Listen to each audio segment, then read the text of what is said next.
자산가 분들이 변곡점이 있을 때마다 삼성전자 주식을 많이 매수를 하셨어요, 사실. 네.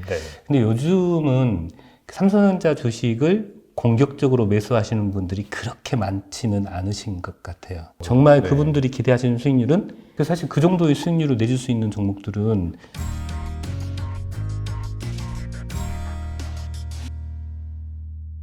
그리고 이제 앞서서도 약간 좀 섹터별로 네. 또 약간 볼만한 주식이 있다라고 네. 이제 말씀해 주셨잖아요. 네. 그래서 이제 개인 투자자들이 특히나 이제 많이 보유하고 있는 주식들이 뭐 삼성전자를 비롯한 뭐 반도체, 그다음에 뭐 자동차, 그다음에 인터넷 플랫폼, 뭐 네이버, 카카오 이런 것들이 있겠죠. 그다음에 또 대형주 중에서는 뭐 2차 전지, 그죠?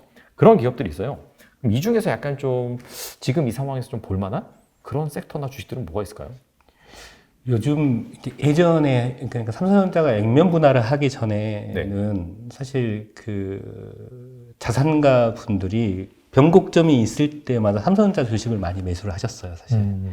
근데 요즘은 삼성전자 주식을 공격적으로 매수하시는 분들이 그렇게 많지는 않으신 것 같아요. 아, 그럼 변곡점마다 샀다는 것 자체가 약간 이제 많이 빠졌을 때 자산가들이 많이 샀다 그 얘기인가요? 뭐 심할 때는 뭐 네. 삼성전자 주가가 빠지거나 전체 주가가 빠졌을 때 오히려 지수에 투자하는 것보다 삼성전자에 1억, 2억씩 아, 네네. 네, 한 번에 사시는 분들이 되게 많으셨는데 요즘은 그런 투자보다는 소액 투자자들이 삼성전자를 선호하시는 편이시고 오히려 고액 투자자들은 삼성전자나 이런 주식에 대해서 그렇게 크게 예전처럼 관심을 많이 갖지는 않으시는 것 같고요. 네. 저는 아까 말씀하셨던 것처럼 어떤 섹터가 좀 유망할 거냐라고 보면 저는 사실 개인적으로는 그 자동차와 2차 전지에 조금 더 관심이 있는 편이고요. 근데 이게 사실 조금 웃기는 얘기일 수도 있는데요.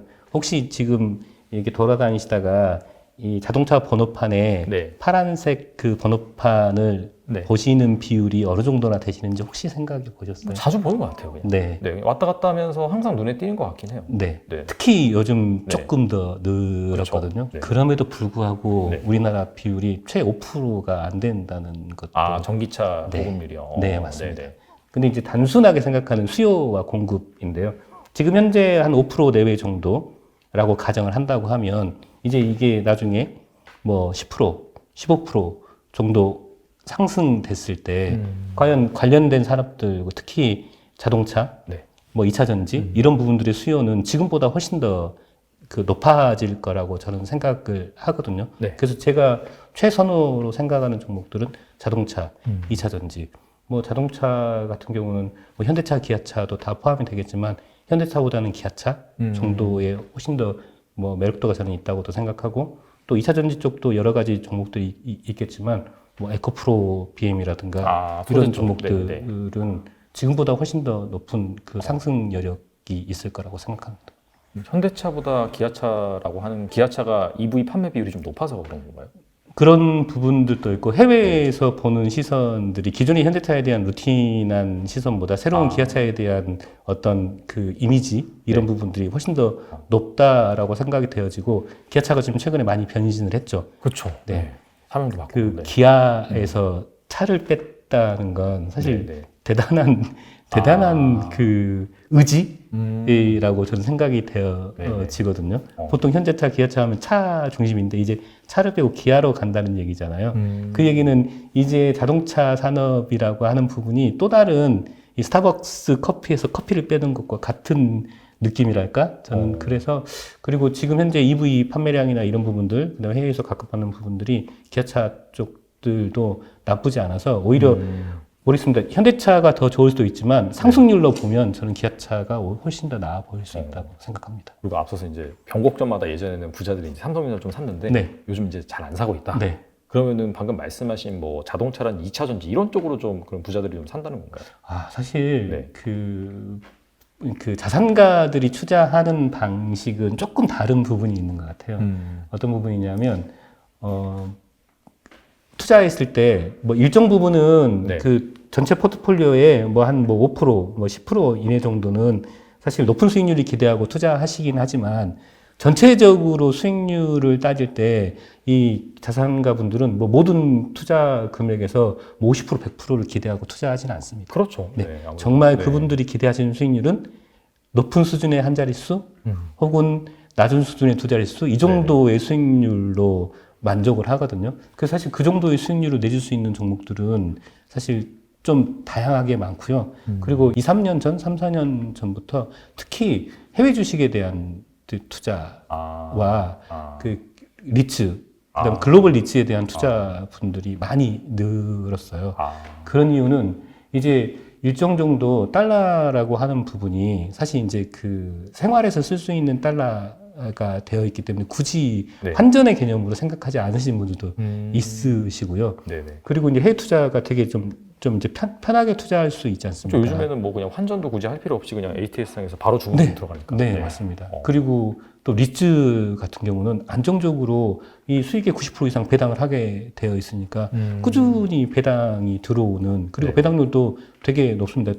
최소 5% 이상 되는 리츠들이 맞아요. 네. 굉장히 많기 때문에 그래서 그분들은 종목전마다 오히려 그 리츠 퇴직하시고 리츠에 투자하셔서 그 리츠 배당으로 이 퇴직 이후에 생활을 하시는 분도 있으시고요. 그래서 오히려 국내 주식의 어떤 주식들보다 해외에 뭐 큰 종목들에 투자하시거나 대형주에 투자하시거나 빅테크라든지 그런. 네. 네네. 그리고 아니면 아까처럼 리츠에 투자하시는 분들이 많이 느셨다고 보시면 될 것 같습니다. 알겠습니다. 이게 확실히 좀 자산가 부자들이다 보니까 일확천금을 바라는 그런 것보다도 뭔가 내가 기존에 쌓아놨던 자산을 안정적으로 불릴 수 있는 그런 쪽에 투자를 많이 한다. 그렇게 보면 되겠네요. 네. 알겠습니다.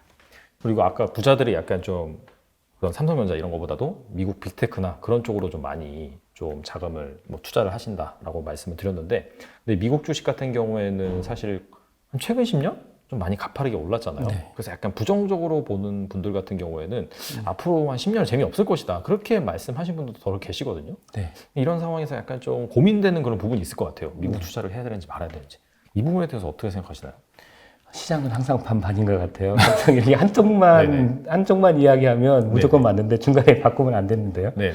그런데 사실 그 미국 시장을 보면, 그러니까 주가가 부침이 있지만 역대로 보면 지금이 가장 높은 수준이잖아요, 사실. 그렇죠, 맞아요. 그러니까 자산가들이 투자를 할 때 왜 그 삼성전자가 액분하기 전에, 그리고 액분하고 난 다음에 삼성전자를 투자했냐면 삼성전자가 주가가 좋을 거기도 하지만 그 부침 없이, 그러니까 망하지 않고 오래 갈 수 있는 종목이고 언제든지 수익이 난다라는 믿음이 있었던 것 같아요. 근데 미국 주식도 이제 그런 시선으로 볼 수 있다는 거죠, 사실. 이 주가라고 하는 게 뭐 1년은 오르고 뭐 한 2년은 빠질 수 있고 또 한 1년 오르고 2년은 빠질 수 있지만 그 빠지는 구간을 버티고 나면 나중에 1년 뒤에는 전에 샀던 가격보다 항상 높이 있을 수 있는데 그게 국내 주식보다는 사실 미국 주식일 가능성이 더 높고 수익률이 그만큼 국내보다는 미국이 더 탄탄할 거라는 좀 믿음이 좀 많이 있으신 것 같아요. 사실 뭐 과거에 무조건 좋았다라고 해서 앞으로 안 좋다 이런 논리로 접근하기보다는 사실 세계 경제 중심이 미국이고 그리고 뭐 삼성전자는 우리나라의 그 탑 그런 뭐 기업이긴 하지만 미국 관점에서 본다면 삼성보다 훨씬 더 크고 또 안정적이고 돈을 잘 버는 기업이 있기 때문에 그런 관점에서 투자를 한다, 그렇게 이해를 하면 되겠네요. 결국은 말씀드렸던 것처럼 장기적으로 투자를 하시는 고객은 투자 수익률을 투자 기간을 1년으로 끊느냐, 6개월로 끊느냐, 3년으로 끊느냐에 따라서 투자 수익률은 굉장히 달라지거든요, 사실. 근데 길게 롱텀으로 3년, 그러니까 뭐 한 달, 3개월이 아니라 1년, 3년으로 수익률을 끊어서 보면, 그러니까 그런 신뢰와 믿음을 가지고 투자를 하는 거고, 중간에 사실 환율이 등락이라는 게 있긴 하겠지만 사실 이제 그 주식 투자를 하시는 분들이 사실 환율에 대한 부분에 대해서 그렇게 많이 신경 쓰시는 건 아니거든요. 왜냐하면 오히려 주식 상승이나 하락이 환율의 변동을 충분히 상쇄시켜 버리기 때문에, 그리고 오히려 장기적으로 가져가면 환율도 결국 이분하거든요, 사실.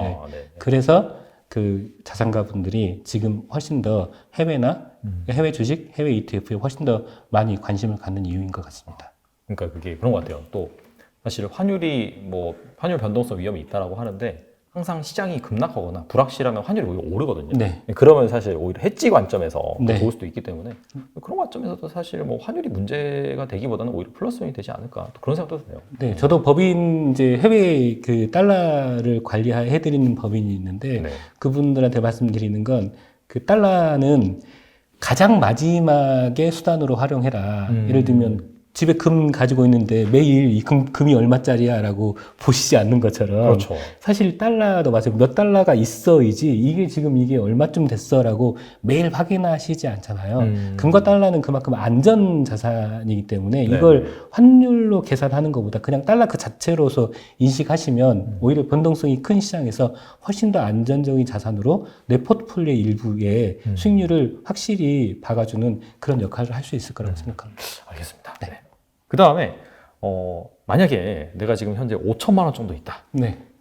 이 정도 있다면은 어떻게 지금 주식으로 포트폴리오를 꾸리면 좋을지 네. 그것도 말씀해 주시면 좋을 것 같아요. 네. 아까 말씀드렸던 이제 아빠가 좋아하실 분이시잖아요. 그렇죠. 네, 어떻게 포트를 짜야 되느냐라는 네. 질문인데 고객의 투자 성향별로 좀 네. 나눠서 봤으면 좋겠습니다. 어떤 고객들은 나는 마이너스 10% 20% 정도 감내할 수 있어라고 생각하는 고객분도 있으시고요. 네. 어떤 고객분은 나는 그래도 손실은 좀 안 봤으면 좋겠고 수익률이 낮더라도 손실을 안 봤으면 좋겠어라고 좀 나누는 고객들이 있어서 저는 크게 올해 투자하는 자산 종류를 한 3가지 정도로 나눠보면 첫 번째는 주식, 국내 주식 네. 중에서도 공격적으로 한다면 아까 제가 말씀드렸던 자동차, 2차 전지 관련된 종목 하나 하고요. 네. 그다음에 두 번째는 아까 지금 지수가 지금 2650 정도로 테스트를 하고 있는데 그렇죠.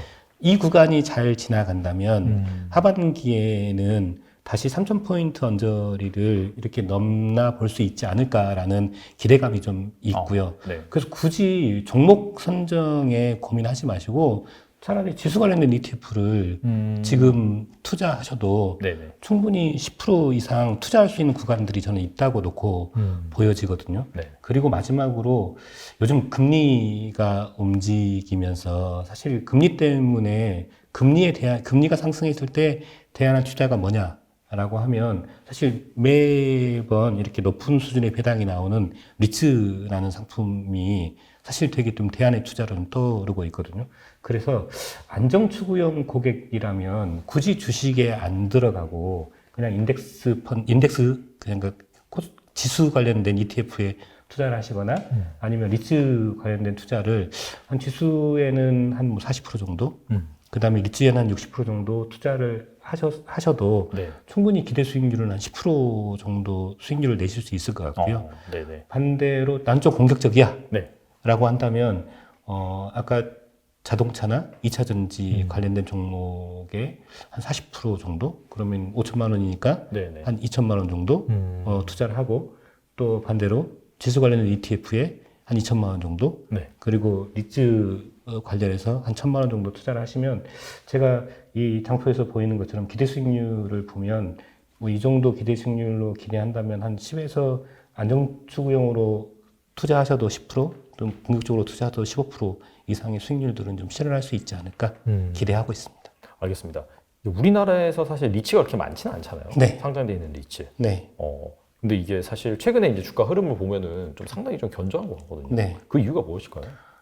결국은 현재 저희 보통 이제 그 공부할 때 주식은 연구체라고 하지 않습니까? 네네. 그래서 연구체인 경우는 이 이자율 금리가 올라가면 연구체 가격들은 확실히 굉장히 많이 떨어지게 되죠. 네네. 근데 그걸 버텨줄 수 있는 건 사실 캐시플로우거든요. 그러니까 캐시플로우라고 하는 건 확실한 배당. 네. 그리고 또 하나는 그 확실한 기술력으로 계속 수익이 창출될 수 있는 가능성이 높은 종목인데 사실 리츠라고 하는 건 뭐 어느 리츠든 마찬가지 실물이 있고 실물에 대해서 예를 들면 공실률이나 임대가 정해져 있고 매달 들어오는 캐시플로우가 정해져 있지 않습니까? 네. 아마 그 1월달, 2월달 구간에서 최근에 보면 얼마 전에 저희가 그 2월 중순쯤에 3호 리츠 펀드를 하나 판매를 했는데 네. 이 목표 전환 수익률을 6.5%로 하고 상환했는데 2달이 되기 전에 얼마 전에 6.5% 달성해서 채권형으로 전환했거든요. 네, 그래서 아마 최근 한 달, 2달 정도 사이에 리츠 관련된 그 ETF나 펀드들 수익률이 한 적어도 5에서 많게는 한 7% 이상씩 수익이 났을 거예요. 네네. 그런데 이제 나중에 올해 시간이 지날수록 경기 회복에 대한 부분들 그 엔데믹으로 전환되면서 이 경기가 풀리는 수요가 늘어나는 부분들, 소비가 늘어나는 부분들 이런 부분들로 감안한다면 리츠는 추가적으로 연말까지 뭐 상승 여력은 좀 충분하다고 놓고 봅니다. 알겠습니다. 리츠가 사실 어떻게 보면 약간 소외되어 있는 그런 섹터이긴 네. 한데 그럼에도 불구하고 잘 살펴보면은 이런 상황에서 상당히 좀 수익률이 괜찮더라고요. 네. 그런 측면에서 잘 보시면 좋을 것 같고요. 마지막으로 이 투자자분들을 위해서 한 말씀 부탁드립니다. 네.